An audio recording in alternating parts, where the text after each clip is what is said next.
Narito na naman tayo para sa isang napaka-sweet at nakakakilig na love story nila Kalingap Edu at Ate Viancy. Sulat mo ay aking makilala at kung ano Para sa pagpapatuloy ng ating love story ay nasa birthday na nga tayo ni Ate Viancy. Sobrang engrande, pinaghandaan at pinag-isipan talaga ang kanyang birthday party dahil napaka-engrande nga nito. Parang kahit hindi pa siya nagdedebut ay talang-talo pa niya ang isang debutant sa sobrang laki ng venue ng kanyang birthday at sa dami ng kanyang mga bisita. Marami ang nagmamahal kay Ate Viancy kaya naman punong-puno ang kanyang venue ng mga taong supporters niya na yung iba pa nga ay lumipad simula sa kanilang mga kani-kanyang lugar para lamang makarating sa birthday ni Ate Viancy. Ang iba niyang mga bisita ay mga vloggers pa at mga reactors ng EDC Love Team at ito na nga ang mga nangyari. Ang buong Kalingap. At syempre po, wala ang buong Kalingap without this person. The man behind this beautiful celebration. At ang taong sa likod ng pagtulong at pagbibigay ng lingap sa lahat. Isang pagsaludo po at pagbibigay ng pagpupugay to give us a welcome message. The founder of Kalingap, ladies and gentlemen, Kuya Val Santos Matubang, to give us the welcome message. Palakpakan po natin everybody. Maraming salamat po. Kuya Val, good evening. Okay po, salamat sa inyong lahat, At lang ito, short basis lang po. Ang Kalingap po ay, kumbaga kamay na kita mahal. Nakakatuwa dahil simula sa founder ng buong Kalingap team ay nagkaroon na nga ng mga ganitong mga beneficiaries ang mga Kalingap team at dati nga ay ang kanilang mga beneficiaries ay mga matatanda lamang. Simula nga nang dumating din si Kalingap Prab at naging vlogger na din siya, pinush niya talaga na maging beneficiaries naman nila ang mga kabataan at mga teens at pwede nila itong tulungan sa kanilang mga pag-aaral at iba pang mga bagay. Napakarami talaga ng natulungan ng Kalingap team at hanggang ngayon ay marami pa rin sumusuporta sa kanila dahil sa mga mabubuting adhikain ng kanilang team. At ito ang sinusuportahan ng mga tao hanggang sa ngayon. Gusto ko kita, lagi rin akong sa bahay, bigas ayuda, feeding. Kundi maging sila dito po, dahil kay Kalingap Prab.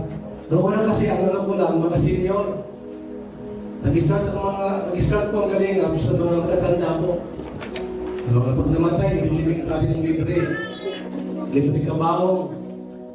Tapos, bigas ayuda at pagkain nila. Nung dumating si Kalingap Prab,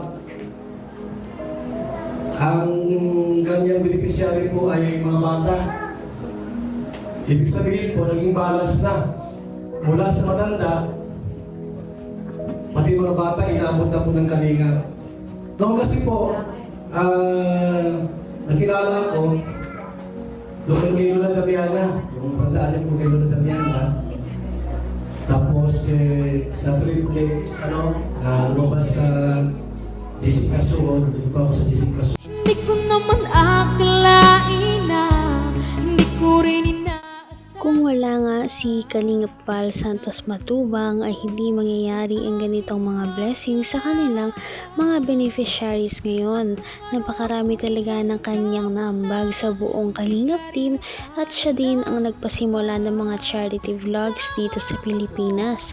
Kaya marami ang umiidolo sa kanya at sumusuporta. Kaya nakaka-proud siyang pakinggan sa debut ni Ate Viancy dahil isa rin siya sa mga taong close talaga ni Ate Viancy dahil palagi silang nag-uusap nila Ate Fiancee at lagi niyang tinutulungan ang dalaga sa kanyang mga gastusin sa school dahil nga siya din ay isang beneficiary.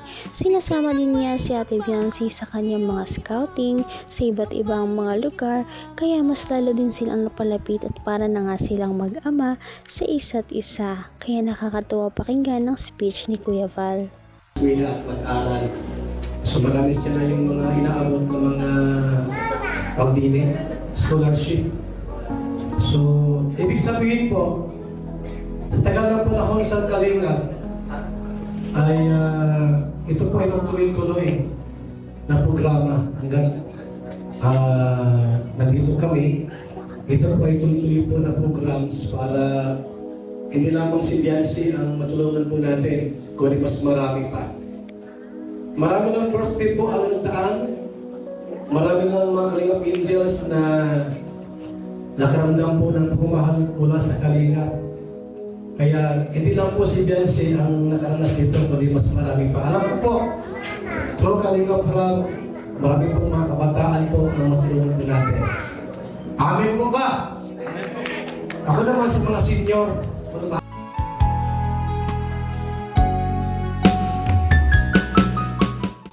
Nakakatuwa talaga ang Kalingap team dahil napakalawak na ng sakop nila.